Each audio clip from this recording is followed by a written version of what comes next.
All they did was a massive radio and TV and billboard and pamphlet campaign. He won in a landslide. He wasn't even there for 2 months. That's what they wanted Joe Clark to do in the last election. Does that say Vancouver Alderman? That doesn't look right. No. I put Vancouver Alderman. Let's change it. Let's change it. Harcourt. Take the Vancouver Alderman off. Yeah, take the Vancouver Alderman off. Michelle? Did they hear that? Yeah, I got it. And change it to Mike. Change it to Mike.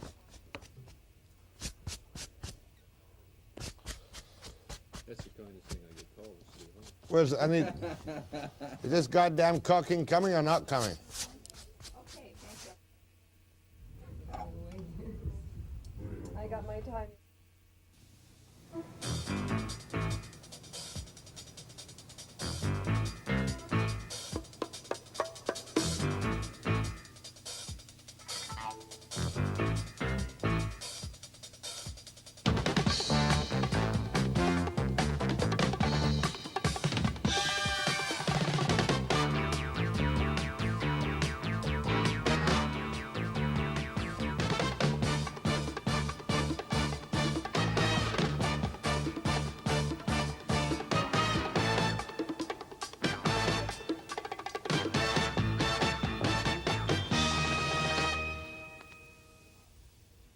Good morning. Easy program this morning. Tomorrow morning is going to be tough. In the studio, much to my surprise, will be Pierre Trudeau, the leader of the Liberal Party. Surprises you as much as it surprises me. That's what you might call, cue for slide, following the leaders.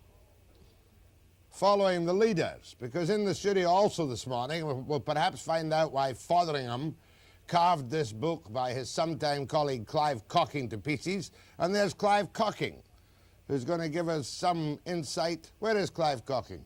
No camera on Clive Cocking? Camera's gone down. You'll see Clive Cocking later. Anyway, he's written that book called Following the Leaders. Now, a mysterious thing happened in downtown Vancouver yesterday. And we happened to have a camera on Burke's Corner at about between 3 and 3:30 yesterday afternoon. And this strange and suspicious character was standing there. So we conducted an observation on him. What was he doing? Was he checking the streets for crime, vandalism, and punishment? Was he soliciting business? Was he selling something hidden underneath his raincoat? What was he doing? Was he perhaps checking the downtown area for any signs of illicit activity by judges? Who can tell in the great city of Vancouver? But there he stood. And right up to now, he is the loneliest man in town. Do you recognize him? Very few people did up to this particular point. I'll tell you that. Hi, how you doing? Good. How are you doing? What do you think of the this downtown stadium issue? I haven't got time. I got to be a bank. See you later. The only guy who had spoken to him up to that point didn't have time to talk to him. He had to go and see his bank manager. Who was that mystery man on the streets of downtown Vancouver? Here he is, front and center. Mike Harcourt. Do you know why he's here this morning? Never mind. I'll tell you after the break.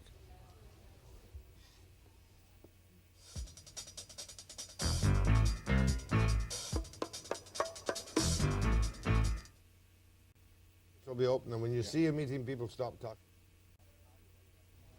Mike Harcourt, Vancouver Alderman. What were you doing standing at Burke's Corner yesterday afternoon so lonely and alone?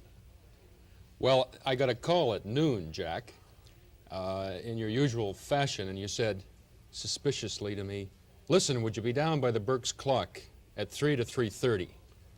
So knowing it was Webster on the line, I was there. And the reason you were there was we wanted to run just to see how many people out of the hundreds and hundreds that passed that corner would stop and recognize you as Mike Harcourt, the man who is announced early to run for mayor. Oh, here's somebody going to talk to you. I remember, yeah. How you doing, Eddie? I'm doing pretty well. I'm just I'm trying to let people know that as soon as they get rid of this election, we got another one coming up next November. Is that right? Yeah, I'm going to run for mayor next November. Yeah, for quite a while. We were Yeah. in Victoria for a couple of years. Hi. Oh, good. Good to see you. But I was in Yeah. Toronto when they Yeah. built Hi. My vote. Thanks a lot. Thanks, guys. Down the hall and you came in. All right. Well, that's. I figure that comes first. Take care. Thanks a lot, mate. How you doing? Good. It's glad to see you. Threw Yeah. your hat in the ring. Well, I decided, what the luck. hell, Reg? That's for sure. You know? Yeah. I think you might be the right time. Oh, yeah, I think we got a good shot this sure, time. Sure. You think Baldwin will run? I hope so. Do you? I want to take him on head on. I don't think there's enough room to see any Oh, neither do I. traffic problems bringing people there.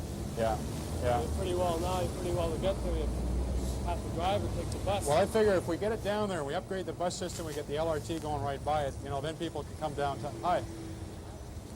People can come downtown. He didn't and answer stay you. here and they can eat, you know, eat dinner beforehand. And, Kinda lonely, take the isn't it? LRT back Hey? to their house. Oh, it's politics. You got to meet Well, lots you're of not people, a bit Jack. disappointed. There you were, standing Yeah. in front of the Bucks clock, and not 1 in 100 spoke to you, right? That's pretty good odds for an alderman, Jack. For an alderman. Sure. You've been in public life around this town for how many thousand years now? There you are. Look at that. I've been on council now for 7 years, going into my 8th year. 7 years going Yep. into your 8th Yep. year. Loneliest man in town yesterday. Matter of fact, thanks for doing that, because I thought we'd have to brighten up this interview Oh, with sure. some little gimmick one way or another, because in the middle of this rather rotten or horrible federal election, you've got the gall to announce that you're going to run for mayor. You couldn't have timed it in a worse moment, could you? I think it was perfect timing because it, just as you saw, it gives me a chance now to spend 9 months with the Vancouver voters and then 9 months with me, getting to know what I stand for and what I'd like to see happen in the city, and that's exactly what I intended Well, to I've do. known you for how long now? 20 years? Long time, yeah. Since you first started, what do you call these, storefront Storefront law law, offices, yeah. which was the precursor to legal aid, Right. right? Well, there was two. There was a community law office and legal aid. There were two separate offices, but basically the same idea. I mean, way back in the pioneer Right. days when you were Yeah. a young do-gooder, absolutely determined to correct the ills of society. In the 1960s. But I'll tell you this right now, Mike Harcourt, how old are you? 37. Married. Married. How long? Happily married in my 9th year. How many children? No children yet. Profession? Lawyer. Still working at it? Well, I'm working at that and also being a nonprofit housing developer for Indian bands and for handicap groups and co-ops. So I'm doing a lot of that right now. A non-profit housing developer? Non-profit housing. You draw a salary from it, but you don't make profit on the operation. Is that Right. correct? Right. I'm working with the IWA, the BC Government Employees Union, most of the major credit unions, and they figure it's their responsibility to make sure people have decent housing, so they're hiring me and others to go out and build it. So you're a developer in a way. Non-profit housing developer. In other words, you don't buy and speculate in land. No. But you draw. You make a Oh, I get reasonable living sure, on I it. get paid for it. How much you make as an alderman? I think it's about $17,000, but a third of that's tax-free. So that pays the grocery bills. Pays the grocery bills. Now, I've known you, as we were saying, for 20 years, and I don't know what you are. I think you're a right-wing NDP or a left-wing Liberal. Although you have run a number of times for political parties. What are you? Well, I've run for the New Democrats twice, Jack. Provincially? Right, provincially. So But I'm zonked a on New both Democrat. occasions. New Democrat. Oh, you're a member of the NDP? Yeah, I'm like you am. I'm a New Democrat. I am not a New Democrat.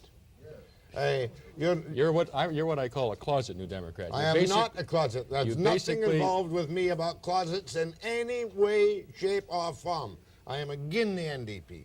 I am agin the Libs. I am agin, what's the other party? The Tories. And I am fully in favour of anarchy, after seeing what public servants have done to this country over the past 34 years. But I'll tell you one thing, that the people of Vancouver are well served in the city of Vancouver by their public service. It's a good public service. You're joking. I'm serious, deadly serious. Have they not got the best union agreement, the easiest workload, the most feather-bedded city in the whole of Vancouver? Don't agree with you. How big is the planning Don't department? agree with you How at big all. is the planning department? Planning department has 81 people, What did it used to be 5 years ago? 3? larger. We've chopped staff 5% the last 2 years.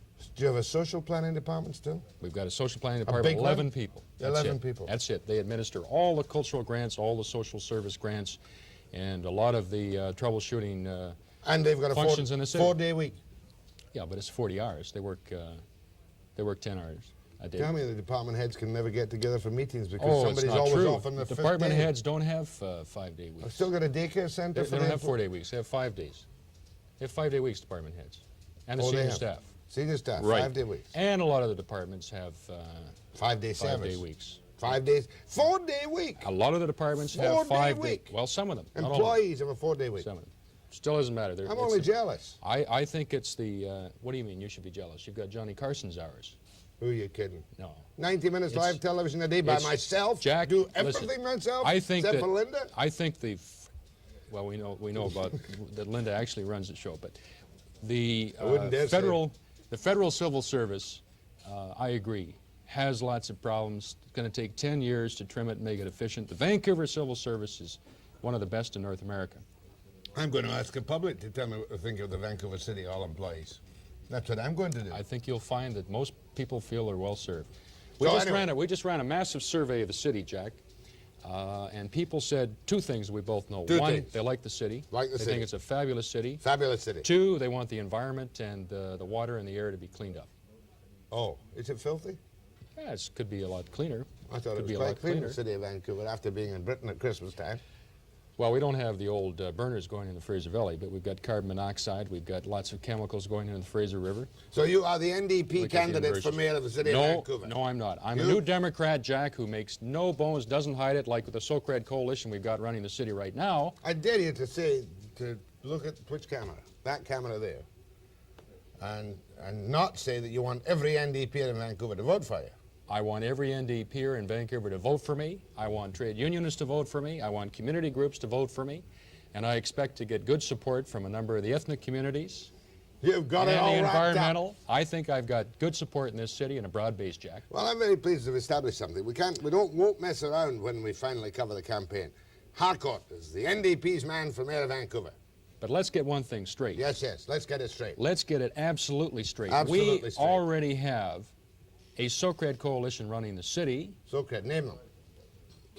Kennedy, Boyce, Puel, who ran in 1972 with Ed Sweeney in Point Grey, Don Bellamy, who's been a member for 20 years, and if anybody will tell me that Jack Volrich and Doug Little didn't vote Socrat. social credit, You will eat your mustache. no, I won't. I'll buy them a boxcar of Brill Cream.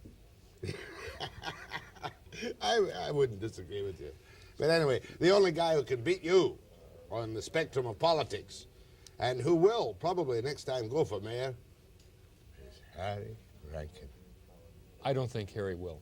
I don't think he will either, No. because he won't go until he's got Yeah. that man Erickson on council.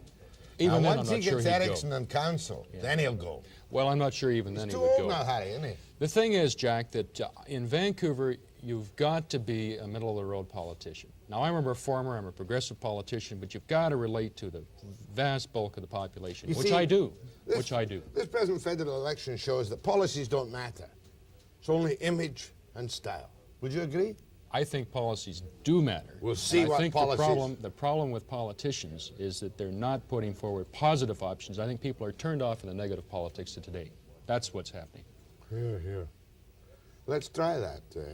Couple of things, then we're going to take phone calls. Sure. See how many complaints we can get about these people you love so dearly, the Vancouver City Hall Employees Association. See, I don't have to love them, but you've got to love them. I don't have to love them. I think they're a good civil service, and I'm quite prepared to stack them up against any city in the country. Against any civil servant in the country. I would agree with that. Any city in the country. We're going to take a nickel break and come back with Mike Harcourt.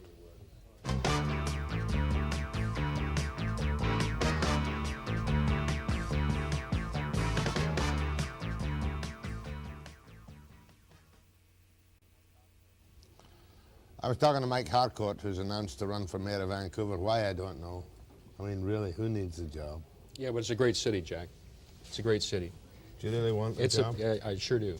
As one so. You know, do you want to know something? The only two socialists on the council will be you and Harry. Different kinds of socialists, mind you. Very different. Very different. But you should know that Vancouver is unique amongst cities in North America, and that it doesn't have any massive problems.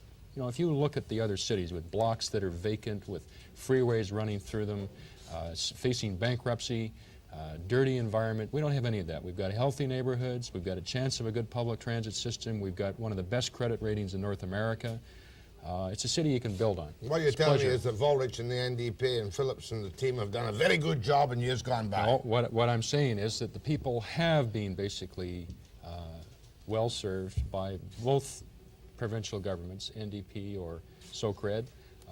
People that run for city council genuinely love the city and want to see it improve. And council has been well run by the Social Credit and the Liberals and Tories. No, I'm just saying that the city is in good shape. Now, I think that Jack has made some major errors, and I'm prepared to deal with those, but I'm also prepared to deal with the positive aspects. It's a great city. We can make it better, and that's really what it boils down to.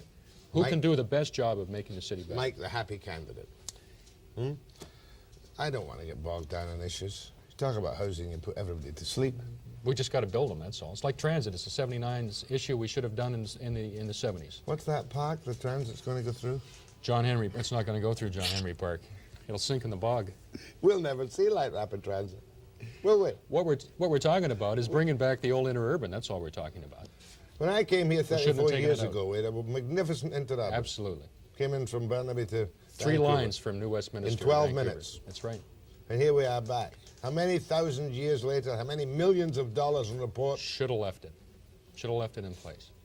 Nothing will be done on LRT. Oh, I think it will, but first we got to get the buses fixed up, Jack. We got the same buses that were brought in to replace the interurban in the 1950s that are falling apart now. That's the first priority, is to buy 220 new electric trolley buses. Please tell me in 25 words or less about the downtown stadium and about the PNE. Your clear, lucid positions on them. Well, I said the multiplex was the first building in Vancouver's history to collapse before it was built. Away with that, right? Okay. Let's deal with the old football stadium out there now. Should be fixed Swangard up. wants millions to fix it Don't up. need millions. You can tear down the old stands that are falling What's down, wrong fix with up it? the field. Do you believe the stands are falling down? I've read the engineering reports. What's happening is the cement's coming away from the reinforcing steel. Must have been very badly built. Was. But if we put the stadium downtown, tie it into public transit, tie it into the Trade and Conference Center, make it part of the downtown economy, in the long term it'll create more jobs and it'll create more wealth. Has our leader in Victoria told us what this downtown thing will cost?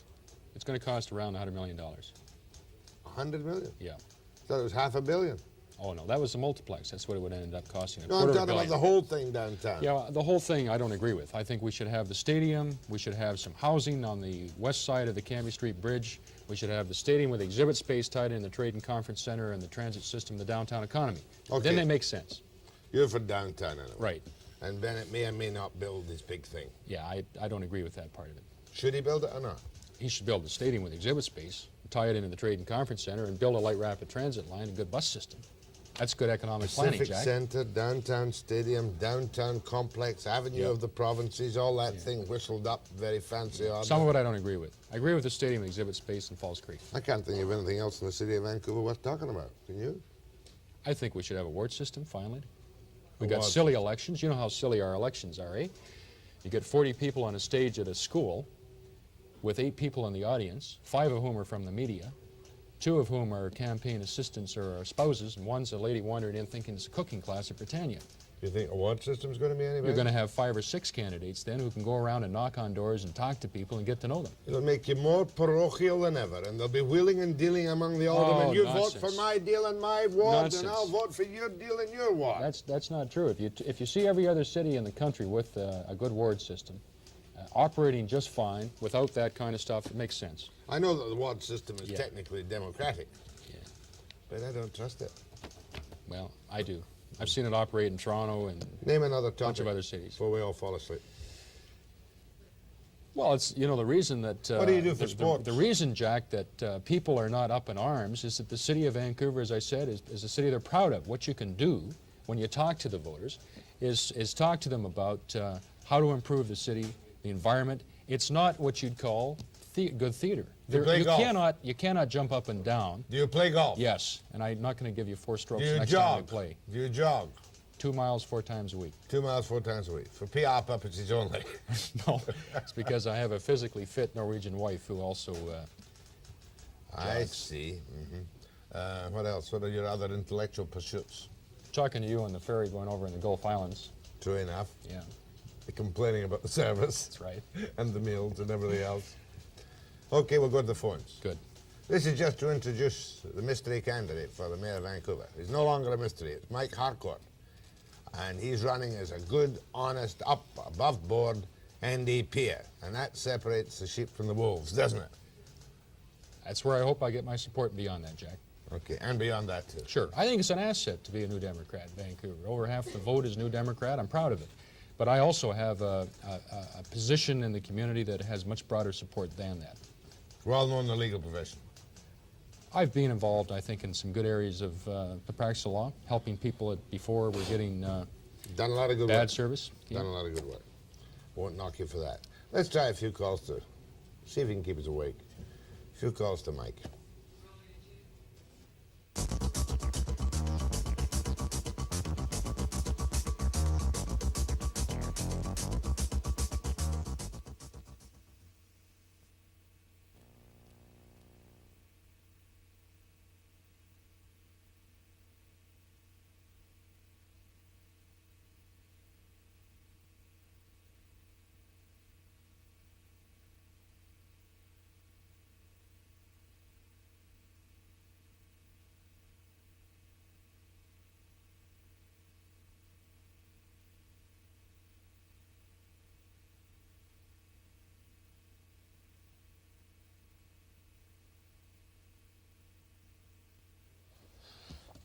Mike Harcourt has announced his candidature, is that a word?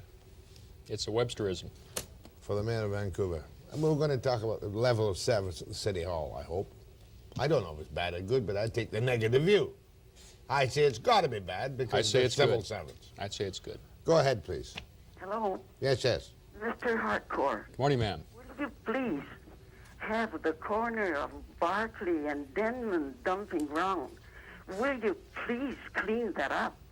Denman and Barclay. Yes, What are they Okay, ma'am. dumping? What are they dumping? everything from garbage to a hill of sawdust. Ma'am, we'll look after it. It's a Go ahead, construction please. site.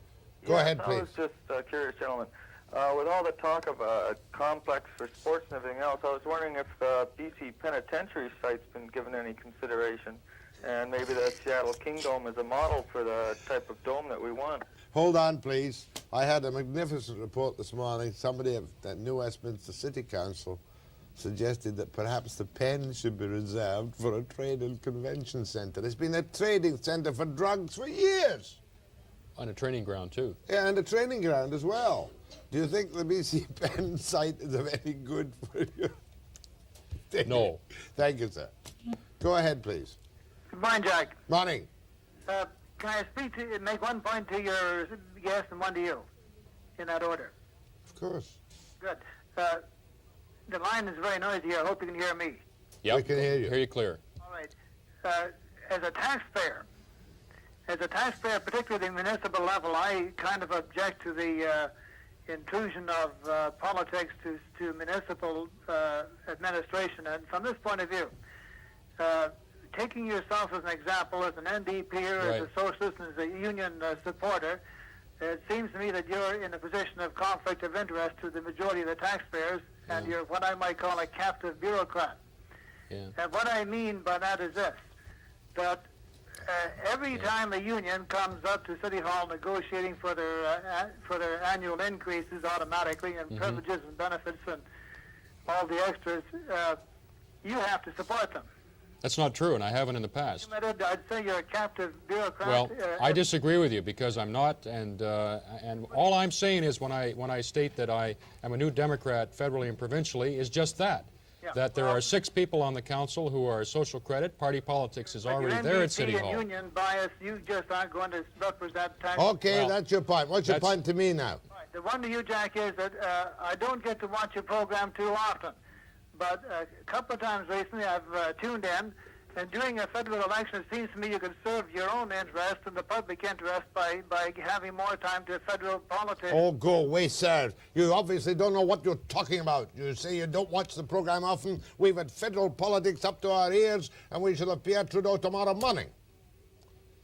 I hate people who say, I never watch your program, but I hate you. That's the most common remark I get. Oh, Miss you on radio. Never watched a television program, but boy, do I hate you. I get the opposite. They say, I haven't heard anything you've said, but I disagree with you. That's the same kind of Yeah. thing. These lovely members Like of this the fellow public. here, you know, he automatically throws labels on you. That's right. And he doesn't even know my record. These- My record's being a I tight-fisted guy mean- at City Hall, and he just throws labels at me. Someday I'm going to Crazy. tell you about some of the classic Yeah. insults I have received. And I've some got my of- top 50. We'll compare over... But I have a very good Yeah. answer to them. Yeah. An excellent answer. Can't tell you about it. Go away. Go ahead, please. Go ahead. Good morning. Good morning. Mr. Harcourt. Yes, sir. Sir, I know you probably answered some of the questions about all the congestion that's going to be downtown when all these big complexes are built. We already have trouble Yep. with the rush hour right now, and if there was a big major fire down there, I wonder what would happen. Well, that's why we need a good public transit The question system. is, sir, you're advertising for policemen. Are you gearing up to meet that problem? Because you're going to need an awful lot of them, and there's an awful lot of pressure on them right now. So I'll hang up and I'll wait for your... Thank you, sir. Thank you, Okay, sir. I think that's a good point, the issue of congestion on the stadium, Jack. It would have been even worse at the PNE. It would have been just a disaster out there, and it would have, on top of that, destroyed 4 family neighborhoods. If you put it downtown, we have, to this gentleman, 350 to 400,000 people a day in and out of the downtown. So a stadium that handles up to 60,000 people, mostly at night, mostly on weekends, can handle that load, about 40% by car, the rest by transit or walking. So the best site, if you're going to have a stadium, is in the downtown area that already deals with large numbers of people, and there's no residents there to ruin. I hate to throw in more sedition and treason. I'm a lot in downtown Vancouver these days. I go over the landscape bridge at varying times. There ain't no traffic congestion. It's not bad. It's not bad. You know what? It's a matter of relativity. I had some friends come from New York, and they were, you know, I was fuming about waiting for 10 minutes coming over the bridge at the worst time. And they laughed. They said 10 minutes would be 4 o'clock in the morning in New York City. So it depends what you're used to. That's right. Where am I? Go ahead to Mike Harcourt. Good morning, gentlemen. Morning, ma'am. I'd like to give an A+ to Mr. Harcourt, Mr. Webster. Although I don't live in the city, I may say that I have given him respect due to the fact that I was at a convention about 5 or 6 years ago. It was held in Winnipeg, where it was so interesting to find out that all the municipalities were given their vote relative to capital punishment. And of all the people that stayed there, may I say Mr. Harcourt was one of them from the east, and the other 90% was from Quebec and the eastern provinces. And since that day, I've always held respect for him, sir. For something to do with capital punishment? Who did you want to hang? Must have been... No, they were talking about the 2 policemen that were killed in the east. Oh. Yeah. Oh, we get it, ma'am. Thank you. We both thank you, don't we? We don't understand your call, but we thank you. Hello? Hey, hold on, please. No, go ahead. Okay. Mr. Harcourt. Yeah. Yes, sir.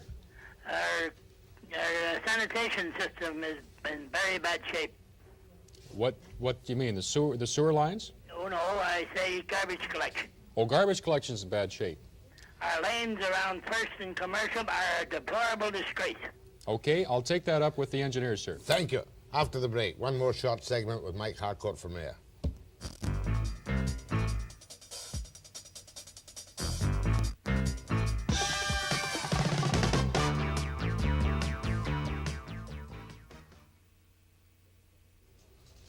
I'm sorry all the people with complaints about the City Hall service can't get through it would seem. Well, Jack, I told you they're happy with the city of Vancouver, and even an old skeptic like you must be convinced now. I've got to find one. Do you want to complain about Vancouver City Hall service? Not really. I'd like to ask Mr. Harcourt a little bit of a different question. Go ahead. Mr. Harcourt, where do you stand on the whole issue of Sunday closing? Do you think the City Hall should get involved in that at all? I think, as Harry Hammer does, that it should be a provincial law. And that the province should bring in as they've done in Ontario, a simple, straightforward, modern, non-archaic Sunday law. And that the municipality shouldn't be involved in it at all. Either you close up Sundays or you don't. To have where a do patchwork, you stand on it? I basically favor the existing law, but if there's a What's plebiscite... the existing law? Closed? Sundays closed. Well, But that's I'm all not- we wanted to know. Well, I'm just saying, though, Jack, that as far as I'm concerned, it's a changing world, and I think, quite frankly, the majority of people differ from my opinion. And if there was a plebiscite held, it would pass 70%. Mr. Webster? So, yes. The existing law is a federal Lord's Day Act, which Right. very rarely tries to do anything about stores staying open on Sundays. That's right, That's because right. the province refuses to enforce the law. And it puts municipalities in a ridiculous situation. No, but we've got your position clear. You are Yeah. in favor of Sunday closing, Right. but if they change the law, you don't give a damn. No, I'm saying if they change the law, it should be province-wide. Open. Whatever happens by way of a plebiscite. I think that there should be a plebiscite on it, and quite frankly, I think it would pass 70%. That's my judgment of where the people are at on Does that. that help you, ma'am? Yes, it does. Thank you. Thank Okay, you very ma'am. much. Yes. Good morning, Jack. Morning. I wish to comment on your program. Thank you. You're the only one in this country of ours that can get these politicians on your program to tell the truth to the people of Canada. What appears to be the truth. Yes, because Because I don't have them on oath. There's no way I can guarantee anybody's telling the truth unless I can send them all to they jail think for they're doing perjury. today is paint an image of themselves, and then one asks himself, am I a Canadian or what? To hear these politicians give us this ring around. One thing I'd like to say to Mike, if the housing program is going to take as long as to build as the stadium of Vancouver is going to take, I'll be a senior citizen. That's all I have to say. Well, I'll tell you the housing thing, Jack, and I'll just say one statement, because most people are well housed in this city, but there's about 40,000 households that aren't. And we've found from our information that about 29,000 of those households have good housing but can't afford the rent. So they need an income supplement of some sort. There's about 11,000, 12,000 households that need new housing. And what I've put forward is a recommendation that we build or renovate 2,245 units a year for the next 5 years. And I've been back to see Ray Hesse, the president of CMHC, about that, and I'm going to see the minister in Victoria in a couple of weeks' time. Are these the subsidized housing units we need for the underprivileged? Non-profit co-op housing. We need about 2,245 a year for the next 5 years, and that's what I aim to build. Would these be subsidized? No. Absolutely. But do you know that we spend more subsidy of taxpayers' money on the private developer ARP and 10% capital cost allowances than we do in the nonprofit co-op sector? We've done a costing of it, and it costs $16,000 per unit more of taxpayer subsidy for the private market units, the ARP units. Plus after 5-10 years, they become market, and you lose them as a nonprofit Don't housing like units. that. Nope, neither do I. Go ahead. Yes, Mike, in regards to the downtown stadium, Right. the figure that's been batted around has been $100 million. Right. Get the facts straight, because I get very perturbed about this. Mm-hmm. The cost of that particular building by itself is going to be in excess of $200 million. That's just not true. 60,000 seating capacity. That's just not true. It is, sir. It's the not. fact is that Well- just hang on a minute. Yeah. The fact is, you're talking about the properties that's going to be purchased for that situation, the foundation in that fill area down there. Yeah, that's about $2.5 million worth of fill and foundation preparation. Got to be kidding! Come on, now I've talked to engineers that are in that area down there, and Yeah. they're just laughing at the situation. Anyways. Well, listen, we've got a difference of opinion. I've read 3 or 4 different detailed reports about the site. Yes. The land costs are going to be around $15 to $20 million, although there's going to be a land swap. Yes. And the construction costs, you're right, we haven't been out to tender on it. We haven't done working drawings for the facility. And neither had we done the same thing for the multiplex at the PME. Where does this 200 million come from? Pardon? Where does it come from, this 100? Well, I don't agree that it's going to cost $200 million. But is this the old federal provincial city bit? I'm not sure what he's talking about. The figures I have is that the stadium is going to cost around $75 to $80 million itself. Then you've got the parking, you've got the land acquisition, you've got the access roads. Just you have talking things of like that. buildings, in that $160 million Robson Street beautiful new palace of luxury law, Yeah. they've got pails all over the place catching the drip through the roof. Yeah. Have you seen that? Yeah. Lovely. Well, listen, I think that there are priorities, Jack, and if I had to set priorities, I'd say upgrade the bus system and build a light rapid transit, #1 above everything else. Excuse me. No doubt about it. I like this guy. Yeah. Go ahead, guy. One thing about this is this, that you have to give Erwin Swangard A for effort, because the fact is he came out with a plan of a multiplex, Right. and he had the figures, the costs all laid down. You knew exactly how you stood. This thing down in Falls Creek is a nightmare, and all I can think is, once the politicians get involved in it, I get very, very fed up, because the fact is Bennett is trying to pull his chestnuts out of the fire. And the fact is there's no plans, rhyme, or reason, and you're trying to inundate this situation down there with the people coming down as it is right now. It's going to be an absolute mess. And you talk about the PNE. I've lived in the eastern part of the city of Vancouver all my life. Right. How close do you live to the PNE? Harm any neighborhoods. I live in them. How close do you live to the PNE? Right now I live about a mile and a half. That's right. You don't live within a 6-block radius where the people can't have visitors park in front of their house. They can't even get into their driveways in a lot of instances. But the fact is, and they're aggravated at least half the year. And if we doubled the size of the stadium, it would have been an unmitigated disaster. Probably would have reached up to your house. I beg to differ with you, sir. If you took a vote in that situation in this area, you'll find that the more people are in favor of having that thing out here than it is down. Enough. I agree with the caller that we've been bamboozled by Bennett's $1 billion plan or whatever it is. The stadium's going to be part of that plan, is it? I agree with that part. I'm not. The stadium is going to be part of the overall Bennett plan. Right. Is that right? Yes. Last comment. Yes, sir. Last comment is the fact is that Paul Manning report is a disaster. If I was commissioned to make that report, my God, I'd be ashamed to hand that one in. I read it from cover. Okay, thank you very much. Jack, I think this caller made a good point that Irwin did focus on, let's not piddle around with the PNE. Let's either redo it completely or change it completely. And I agree that he focused attention on it. I agree with changing it completely, getting the animals, the cows, pigs, goats, camels out to the Fraser Valley where they should be, and building the stadium with exhibit space integrated into the downtown. So Irwin did us a favor. Oh, Irwin's a great fellow, wonderful guy, magnificent fellow, love him dearly. But I'm sick and tired of the whole caper. Well, I am too. We should have done the planning the other way around. Instead of starting with isolated projects that don't make sense, you integrate them, plan them together. Thank you, caller. Thank you, Mike. Thanks for popping in this morning. I presume you'll raise enough money to do an Art Phillips-type campaign, and we'll see you on television commercials shortly, striding along the beach with your wife and kids, if any, in tow. Well, we'll lead it off with a shot of the... Because it's not the policies that matter. It's the image and the style. We'll lead it off with a shot of the Burke's clock. How about a transplant? I wish I could go back to my crew cut.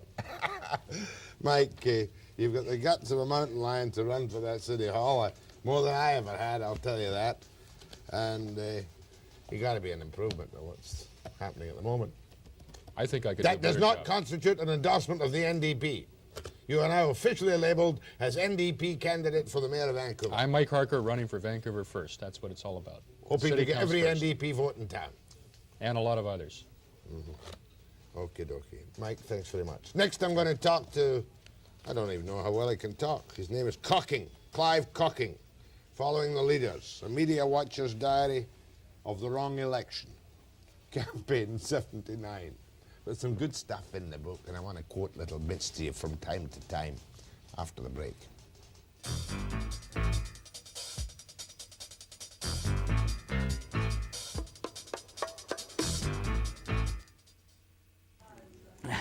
They're changing their strategy. They figure they're so far ahead now that he can come out, just like Joe Clark in the last campaign, he can come out of his cocoon a bit. 30 seconds.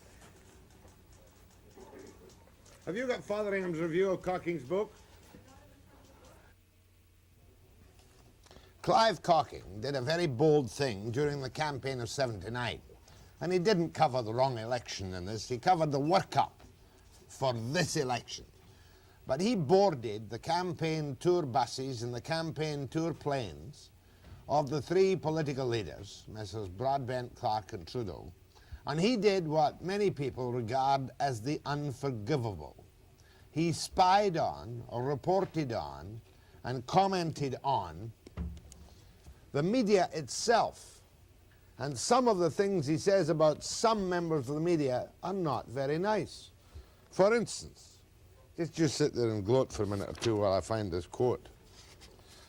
In fact, there are so many quotes about this one.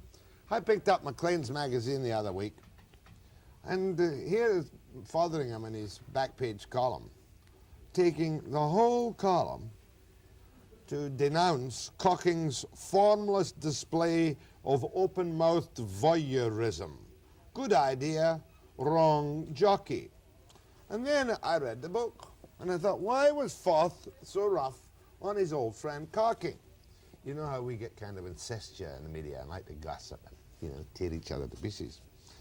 Because he Fotheringham, denounced this man, Cocking, for misspelling a Joe Clark aide's name, for giving the wrong paper to a columnist with an Ottawa newspaper, and for not knowing that there had been a Vancouver Sun columnist in Ottawa before Mike Valpy. However, what does Mr. Cocking say of Mr. Fotheringham? Just a few kind words to encourage him to straighten up and fly right, really. Do you remember the quotes? Oh, some of them, yes, yes. I've lost the one I had marked. But Alan Fotheringham of FB News Service may be a dazzling figure in Canadian journalism, but his is the glitter of a rhinestone. Yeah, he's the rhinestone cowboy of Canadian journalism, really. Not a diamond. No. He could be great, but instead you say he's just... Flashy. Just flashy. He's flawed by...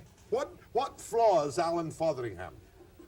Superficiality, glibness. That's great. An abiding superficiality and glibness. Yeah. What kind of ridicule does he make of Joe Clark's intellect? Well, he puts it down as picayune and... The exact word you used was obsessive. Yes, yeah. Well, let's leave that for the moment. There's another good put down of Fotheringham that I wanted to Well, I use. think the one that he's probably most upset with as a former sports writer is where I came down to describing him as an aging hockey defenseman who's down to, his legs are going and he's down to using his stick for deft trips and hooks, you know, cheap shots. It says, I believe it. Quoting Clive Cocking, and Foth's in town just now. Oh, good. And he's good. watching. Yeah, no doubt, right? no doubt. And I'm just interviewing you. I did not write these things. I know. Because he'll have a chance. I'm just giving him material for column. He'll have a chance to carve me to little pieces tomorrow, which he will do regardless. I have come, says Cocking of Fotheringham, who is a national institution, that Foth is not the star he once was. He performs now like an out-of-shape hockey defenseman who doesn't have the legs and is relying more on his stick, on deft hooks and trips, cheap shots. That's right, yeah. That's unkind. Oh, I don't think it's unkind. It's realistic. It's accurate. That's the way. I've read Fotheringham over his whole career since he started writing his daily column for the Sun. What about 1968 when he was doing legwork, covering provincial politics and civic politics. Ruining candidates for mayor. Yeah, ruining candidates for mayor. Watch it, Harcourt. Mind you, he is, I think you must say, probably the most perceptive national columnist on the scene at the moment. He is very perceptive, and his style is unique in Canada in terms of going for the jugular and bright and witty turns of phrase. There's no denying that, and I don't deny it in the book. It's just that now he's cruising. He's a bit like that other star. Bobby Orr? Yeah, Bobby Orr's beyond it. His knee's gone. I don't want to push that metaphor too far. But no, he's not doing the legwork. He's not doing the probing and investigation because I don't know. I don't know why, really. Anyway, we both like him, don't we? Personally, I like him, but I don't know what his attitude is towards me at this stage. Well, you know, he can dish it out, so presumably... Well, I don't know. That's an interesting question because prior to my going on the campaign, he wrote another column. God, I'm giving him material. You know, another column about my book project in which he warned me about some fear-crazed reporter likely to do some violence to my body while I'm on the trail, and he urged me to wear some protective devices and so on. Well, you know, but let's get the picture clear. Because he's talking about the terrible sensitivity of the media to criticism. His column just proves it. Yeah, I know, but I mean, let's make it clear for what you actually did. People may not have got the point. You, for the first time, traveled with the leaders to observe and report without any censorship, in fact, perhaps, except for a few four-letter words. No, they're in there. Yeah, but you don't use their normal language, let's put it that way. You reported on them, their social behavior, their professional behavior, and their antics and their frolics, as well as their job. That's right, yeah. Well, if I'd been on the bus, I would have wanted to clout you right in the teeth. Just for being there? Just for being there. I mean, I wouldn't want somebody, you know, reporting something I shouldn't have been doing. Maybe taking an extra drink sometime or being too rude to somebody. Oh, yes. I don't know. That's a funny reaction. It's just an incestuous reaction. Yeah. We regard ourselves in the media, well, when I used to be one of the kind of daily working media, as a kind of privileged club. Yeah, that's true. Where anything goes and nobody should talk about it outside our circle. That's right, yeah, yeah. And you broke the circle. Yeah. When I went I mean, on... you name a couple of guys who looked to me like heavy drunks. Yeah, I didn't write about any heavy drunks or guys falling down drunk. Frankly, I didn't see any of that. That's because you were there. You changed it. You made it an event. And you were not able to observe honestly, because I know there are a couple of well-known names in here who are very nervous about your presence on the bus or on the plane. Sure. And it's a funny kind of nervousness too, because they were all obsessed with whether I'd be reporting on who was sleeping with who and who was falling down drunk every night. You know, or even who was sleeping with whom. Yeah, my grammar is a little bit, as Fotheringham has pointed out, a little bit lax. A little bit lax. Yeah. And you didn't do that. No, that wasn't really my concern. It was amusing to have their reactions, people coming up to me in a little chat at a meeting and saying, look, I don't have time to get into trouble. You know, at the end of the day, I'm just so tired, I just flake out. And another reporter, apropos of nothing, says, you know, you won't see anybody screwing stewardesses in the back of the plane. These things were happening all the time. I was just laughing about it because it wasn't what I was interested in, but I let him go on. What was your final conclusion on the effectiveness and the behavior of the media as you followed the leaders? Well, it's depressing and sad that, you know, even at this late date that the news media still has an obsession with personality and style, not with issues and with explaining issues to the poor befuddled. But don't you point out quite effectively in your book that deadlines are partly the killers? Deadlines. Especially for television. Yeah, but it's not only that. It's that the media strategists of all of the parties have designed their campaigns for the benefit of television, and that's why, you know, you have people touring potash mills and Trudeau having an extravaganza in the Maple Leaf Gardens and with surrounded by rock bands, and 2/3 of the audience is teeny boppers, you know, raving and screaming, and he's talking about constitutional What reform. is it they call that when they say you can take pictures? They've got a name A for media it. event, No, photo opportunities. Photo opportunity. Yeah, it's just a sequence of photo opportunities. And so the strategists will set up a photo opportunity, although there is no news in it whatsoever.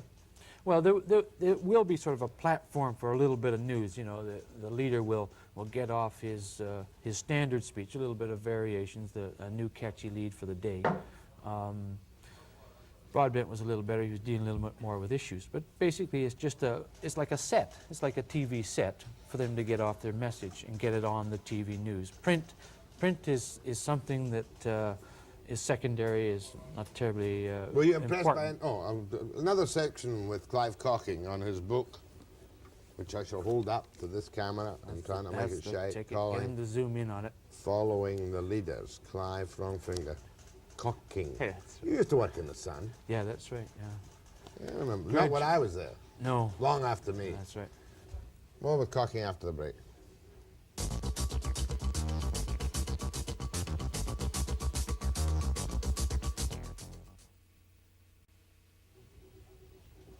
Clive Cocking is the object of the first unusual book of its kind, correct? Yeah, it's the first book of this kind about the news media in an election campaign. And that's the Campaign 79. It's a pity the papers, the Vancouver papers, were out on strike practically throughout that entire campaign. They were, and I would have welcomed the opportunity to have a look at them. What they would have done. Yeah. In fact, one of the funniest things of all, and you mention it in the book, is that when the Ayatollah Clark Davey took over the Vancouver Sun and he was on strike, he bought billboards. Yeah. Which had so much type on them you couldn't read them as you drove past, telling people to vote for Joe Clark. No, I couldn't have read them myself unless I was 3 feet away from them, I'm afraid. Yeah, well, my eyesight's better than yours, and I couldn't read them either. And they've come out for the Tories again. Yeah. Tell me, in the 79 campaign, did all of the major newspapers, as in this campaign, with the exception of the Toronto Star, Winnipeg, Vancouver, Toronto, Montreal, come out for Clark? I couldn't give you a rundown of papers, but the vast majority of papers, as I recall, came out for Clark. if I got it correctly, the Montreal Gazette came out for Trudeau. There was a few that came out for Trudeau. This time, Toronto Star's come out for Trudeau. The unique one was the Toronto Star, the biggest daily in the country, coming out for broadband. Last time. Yeah, and their editorial, I thought last time, was a very sound and closely and logically reasoned piece, you know, in terms of their view of where the country should be going and the issues that were in that election. I thought it was very sound. But now we have the bizarre situation of them doing a total flip-flop and coming out for Trudeau with, you know, quite specious reasons. You know, pity you hadn't done another book on it. I was watching one of Broadbent's. He's got readout commercials. Have you seen the readout commercials? Yeah, right. The only mention of NDP is at the bottom. Not a word about socialism. Yeah. Not a word about democratic socialist policies. Is that not hypocritical? Is that not really conning the public? No. Well, you know, on a scale of 10, when you're comparing what Trudeau is doing, the shadow, as John Crosby calls him, staying totally away from contact, almost totally away from contact with the media. No, it's not that sleazy. It's clever political tactics. I mean, it sounds just like a liberal commercial. Everybody is campaigning now for the middle class, the great middle class. And so they're downplaying radicalism. They're downplaying... Only the Tories are doing anything for the middle class. Yeah. Hey? Yeah, but there's some doubt now whether they're doing the right things, you know. Another media watch that comes to mind, I just noticed last night, for the last 6 or 7 days, Art Phillips has been doing solid Art Phillips commercials. No mention of Trudeau, no mention of Liberals, just official agent Liberal Party, the tag end. Now Starting yesterday, that shows you he wants no part of Trudeau. Yeah. Starting yesterday, all of a sudden, he seems to get chopped and we get the last 15 seconds. Liberal, liberal, liberal, liberal, liberal. I think he's been told, clean up your ads and jump on the bandwagon. Yeah. Would you agree? Yeah, that gets a bit sleazy. I always look for help. If I have one asset, I'm a good brain picker. It's my profession. What would you ask Trudeau tomorrow morning? Well, I ask him why he's afraid of confronting the news media. Well, here I am with you, Mr. Webster. That's right. I don't go to the print media. I don't talk to Mike Volpe because they always twist it. Oh, that's... I mean, I'm only imagining. Right. But they campaign on the basis that the news media is trying to usurp too big a role in the political process. But that's fallacious because the news media is part of the process now. The Trudeau, Clark, Broadbent, none of them really campaign before mixed audiences anymore. All of the events, like we talked about before, the media events are before partisan groups. They're speaking directly to the TV cameras. So the media is part of the campaign now. Yeah, tomorrow I'll be, instead of being a reporter tomorrow, I'll become part of the event. Yeah. And they'll say, Webster was too soft, Webster was too tough. He walked all over him, you know. Yeah. The Liberals must have paid him. Yeah. Or the Tories must have paid him. Yeah. People are so cynical, aren't they? The other interesting question I think that you could ask him is why was national unity and constitutional reform such a vital, critical issue last campaign, and it isn't an issue this time? Funny, I saw a clip last night from a French interview, seemed to be a good interview, Yeah, translated, saying, national unity has not been an issue in this campaign because my advisors have told me it's not an issue in English-speaking Canada. Yeah. And he's right. Well, he could have said that in the last campaign. The Gallup poll showed the same thing. But in fact, it is. It is an issue. I mean, it's an issue facing a practical politics. We're going to have a country again with no libs in the West. That's right. All libs in Quebec. Yeah.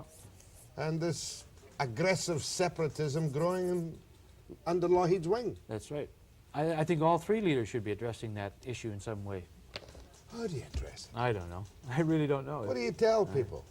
I suppose a politician should outline address themselves to some of the basic things that concern the people in Quebec. Language rights. Should they be entrenched in the Constitution or not? God, any reasonable person has got to say yes. Yeah. Providing English language rights are also entrenched in the province of Quebec. Right. I don't know. What else are we going to do with them tomorrow? I'm going to set up half the night. Yeah. Not really. I'll spend 20 minutes in the back of an envelope, as usual, tomorrow morning, preparing my questions. Well, it's a whole question of the vagueness of energy policy. I mean, energy policy is the big thing that this whole campaign is turning on, and no one is really outlining things in detail as to the pricing, who's going to benefit from the That's increase in because pricing. the governments didn't step on the toes of Lougheed. Yeah? Is it not? And the oil corporations. Oh, yeah. Well, why should they? I mean, they're the big backers of the Free Enterprise Party, so they're not. Yeah, they're the engine that now makes the political process Certainly go. Broadbent's made himself clear in that, and to hell with Shell. To hell with Shell. Tried to back away from that in my interview, but wasn't quite able to. Look, this is a must for political scientists and politicians. Eh? Yeah, and politicians, journalists, and anybody interested in politics. Clive Cocking. What are you doing now? Well, I'm flogging this book. Apart from flogging the book? I'm gathering my thoughts on what to do next. You're a legitimate freelance writer. Yeah. Who lives by your wits. Yeah. Up to now, we wait to see what the results of that book are. Oh, one last thing before you go. You were thrown off one plane, or you couldn't get on the last plane. Yeah, the plane last was week, that? it was the Trudeau entourage and the Clark entourage. They had no room for a mere chronicler of the media. Were you paying your shot? Oh, yeah, I was paying my shot. Who treated you better, or best among the three? Well, I think all of the reporters would agree that the best flight to be on was the Broadbent one. It was the most relaxed and a lot of fun. Which had the most free booze? Well, everybody was paying for their booze. Oh, you it was bought all your the charter booze. fare. But it seemed to me that there was more brandy and scotch flowing on the Trudeau plane. And on the Liberal plane yeah, than on they the were Tory Liberal, plane. yeah. Well, nice to see you again after all these years. Clive Cocking. Clive Cocking! That's close enough. Following the media, following the leaders. Thanks very much, Clive. Thank you. Next, I'm going to talk to another politician. Will you please forgive me? But he's got to get his fair time. And his name is Paul de Mindel. And he is, if you can believe it or not, a federal social credit candidate for the Social Credit Party of Canada in North Van Barnaby after the break.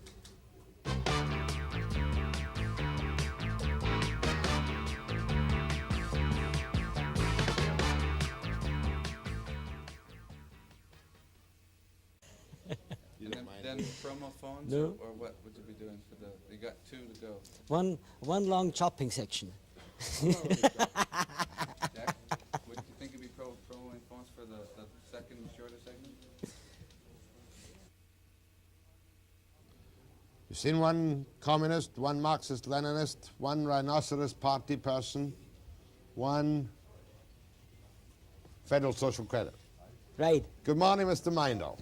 Morning, Jack. You are Paul de Mindel. Mindel, that's right. What does Paul de stand for? Poldi is the Bavarian shortcut for Leopold. Leopold. Now, you are the Federal Social Credit Party of Canada. That's right. How many candidates are you running across the nation? We have 117 candidates across the nation, and with that, we can always form a government. Now, how many in Quebec would that be? As far as I know, 75 out of 75. So you're running a full slate in Quebec. And you had 5 under Fabien Roy in the last House. Is that correct? Yes. Here's your federal leader. That's right. Now, in BC, how many are you running? 5.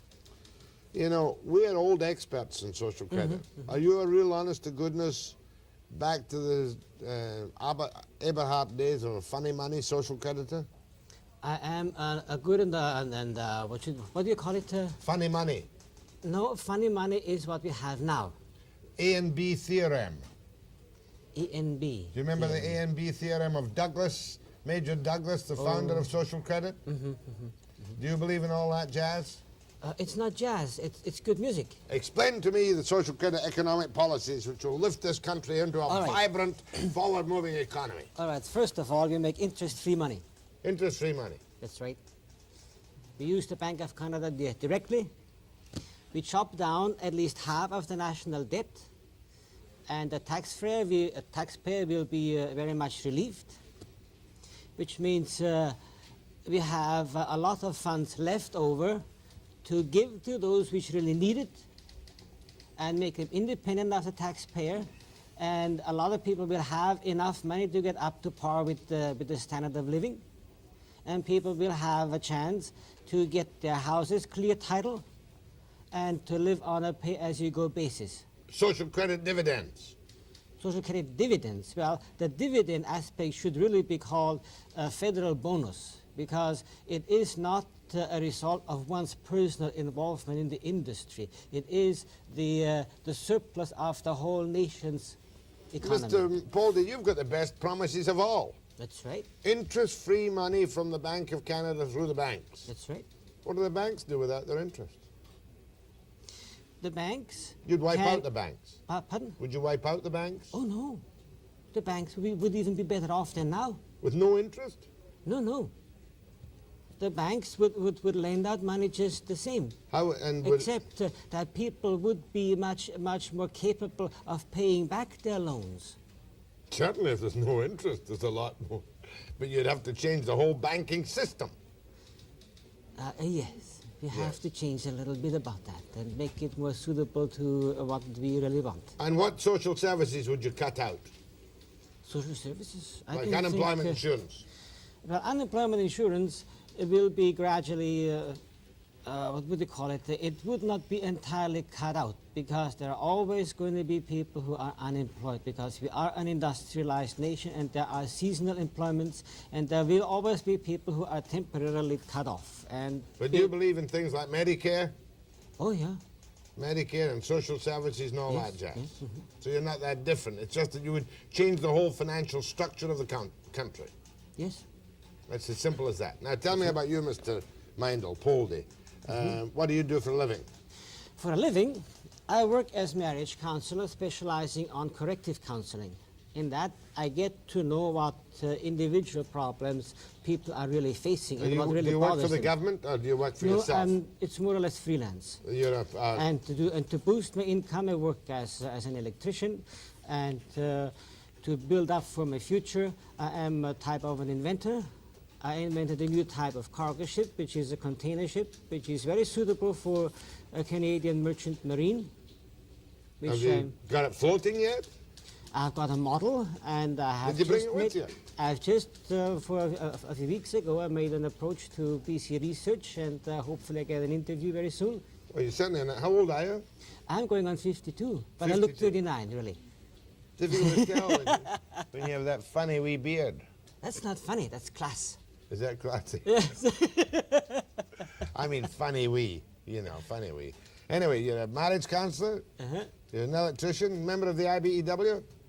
IBEW, no. No. And you're an inventor? Mm-hmm.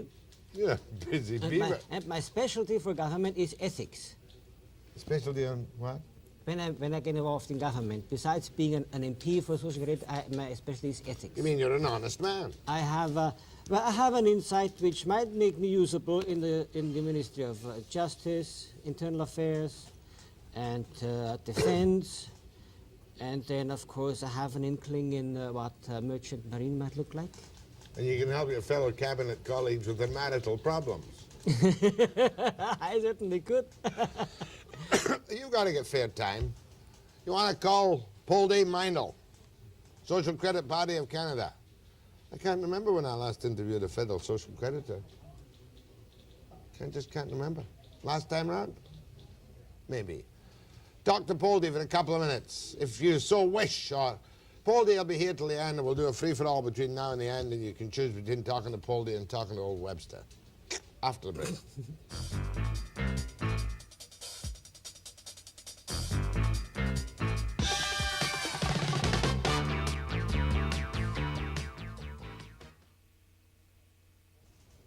Poldy and Webster. Poldy Mindel, Socred, Webster, anarchist.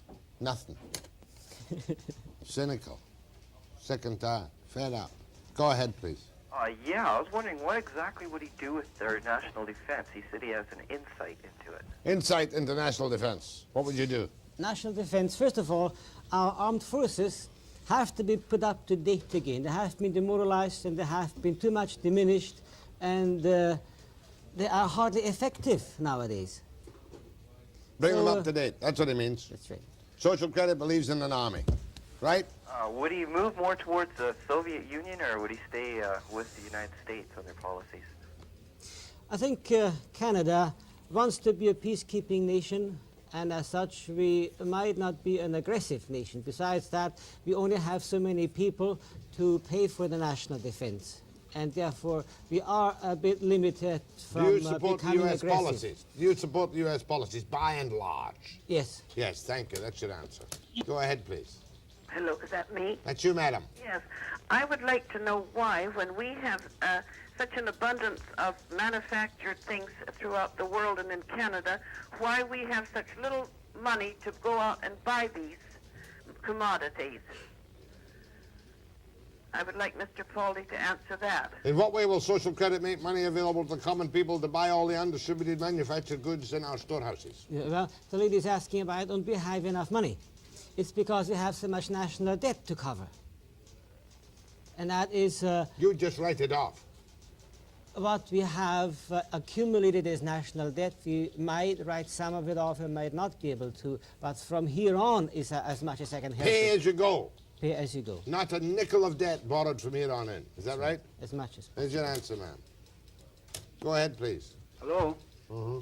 I would like to know if you have a question for Trudeau about indexing pension in your line. Yes, I have. Okay, thank you very much. Thank you. Go ahead, please. Yes, I would like to ask for Mr. Webster to ask Mr. Trudeau this question. Mm-hmm. Is it true that before he agreed to run in the last election, after he resigned, his cabinet had to agree to support certain things he personally wanted done? And this was said by Mr. McCacken on CBC TV the night after the defeat of the... Good question. Good question. Good question. Will be asked. Thank you very much. Do my very best. If I don't ask it, you get in on the phones and ask it.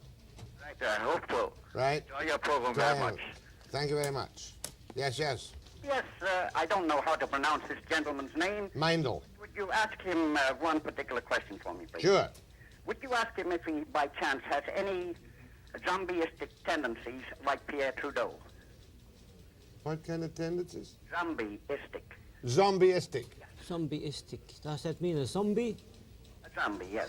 A zombie. Well, Well, a zombie is, a zombie, as I understand it, is a bushman that has been hit over the head. it's a living I dead, have yes. no No, such it's- tendencies. A zombie is the living dead. He's getting in a jolt at Trudeau. Not a bad jolt either. Well, I mean, we all know that Pierre was a zombie during World War II. Oh, you think of the other zombie. No, he was not a zombie during World War II. My God, I was there and he wasn't. Well, that doesn't make him a zombie. You know as well as I do. You gotta be fair. Beside the point. Okay, boy, I get the point. No, during the war, a zombie was a Canadian who was conscripted but not required to serve overseas, I think. There's nobody old enough here to remember. They're all kids. They don't even know there was a last war. In fact, some of them don't even know Hitler's first name. Go ahead, please. Well, Mr. Webster, this is sort of a frivolous call. I think your guest was, how come all therapists wear beards? Yeah, how come all therapists wear beards? Yes, they all do. It's all part of the Viennese tradition. Is that not correct, Pauldie? I don't know. It so happened, you see, it grows so strong that I cannot use even an electric razor. So all I can do is trim the brush as good as I can. You look like one of those Dukabor people or something. Pauldie, I can't help it. were you born in Austria? Very close to it. How close to it? Oh, 30 miles. That's an Austrian type of psychiatrist's beard. You know that? Probably is. Or a university professor in Vienna. Another question for him.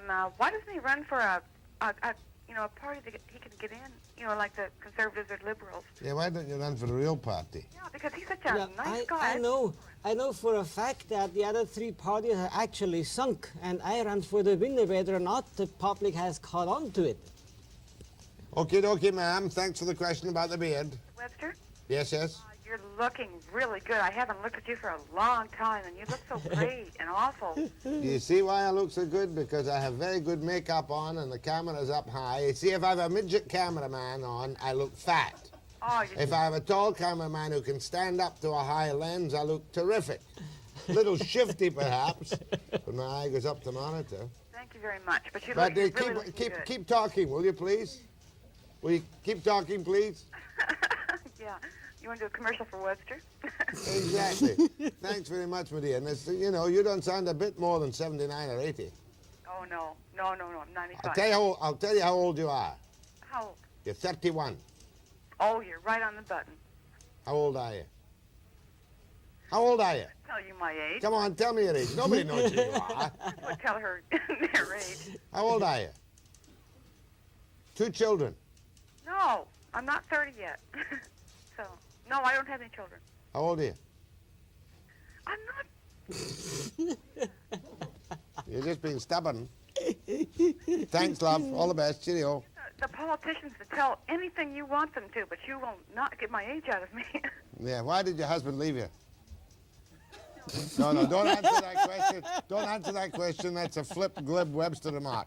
And thank you very much for your call, my dear. I think you're as good looking as I am. Oh, thank you. And much younger. Thank you very much. Ta-da, ta-da. How are we doing, Paulie? You're doing very good. Go ahead, please. Yes, Mr. Webster, you're not slowing down in your old age, are you? You hardly even flinched when he said he was going to change the entire banking system in the country. Did you hear the little girl that was here yesterday from the Marxist-Leninists who was going to put us up against the wall and shoot us? No, I missed that one. Oh, she was a quite gem. a good time, though, eh? She was a gem. Yeah. I feel that the Social Credit Party is guilty of the same thing that the NDP is. They know they have no chance at all of forming the government, so they can make wild, crazy promises like this with no responsibility to them. How does your guest respond to that? Yeah. Do you hear what he said? He doesn't know what he's talking about. That means I want another cup of coffee. No. Look, I've lost interest this morning. As if you didn't know. Poldy, it's been a terrible campaign. Any idea about the far-reaching effects of just eliminating any interest rates on money from the bank account? Well, you know, social credit. You are funny money people. You know, you are strange people. It is in keeping with their past history, that's for sure. Is it strange, to be honest? As long as you're not simple-minded. Well, is it strange to have a straightforward mind? No, I mean, any kind of financial dictatorship could set this country on an even keel. I mean, if you imposed currency controls, made Canadians cut their coat according to the cloth, made them suffer, ration gasoline and keep it for the next 1,000 years, you could put the country in order tomorrow, but you can only do it with a club. Yeah, we're not using a club. We give the nation the money at cost, and we don't make the nation pay for the fact that it receives money. That is the difference. So long since I spoke to a social creditor. It takes about 2 cents to make a dollar bill. I mean, you don't look or sound the least bit like Bill Bennett, who's also a social creditor. No. Is Bill Bennett a social creditor? That he's provincial and federal. See, I'm compelled to talk federal. He's not a social creditor, is he? Well, we talk about that after. What is he? Is he a Tory? Or is he an NDP? I sometimes wonder. I'm federal, you see, and the nation can have, what we were talking about, the nation can have a dollar bill at the price of 2 cents. Are you a provincial social creditor too? I'm a member, yes. Provincially? Mm-hmm. Because I'm social credit, period. But they're not social credit in Victoria. What are they? It's up to man's own conscience. They're Tories and Liberals. See, what I'm talking about, you can have a $5 bill at 2 cents. You can have a $50 bill at 2 cents. Presently, you pay 14 cents to get your hands on a dollar bill. You pay 28 cents to get your hands on a $2 bill. You pay $7 to get your hands on a $50 bill. Now, that's not fair. What do you mean? We are working on a 14% interest base. Yeah, I see what you mean. Poldy, you've been a delightful guest this morning. Everybody admires your beard. Marriage counsellor, whatnot, and social credit candidate in the riding of North Vancouver Burnaby. All the very best. Thank you. Hope you don't lose. That's been a good time. Hope you don't lose your deposit, right? No. Because that's real money. It's not funny That's money. right. $200 worth. Next. Tell you what's on tomorrow, if you didn't know after the break.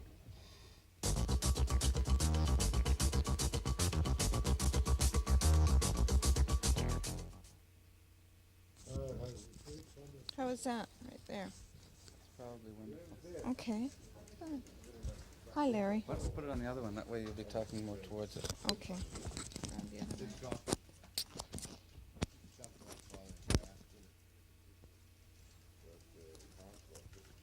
Great. Might as well have an easy day today. Okay, will it take long? No. Maybe I'll give you something to think about on your way out, and then we'll talk about this afternoon. I don't want to think about anything. Just tell me what you want me to do, that's all. 1 minute.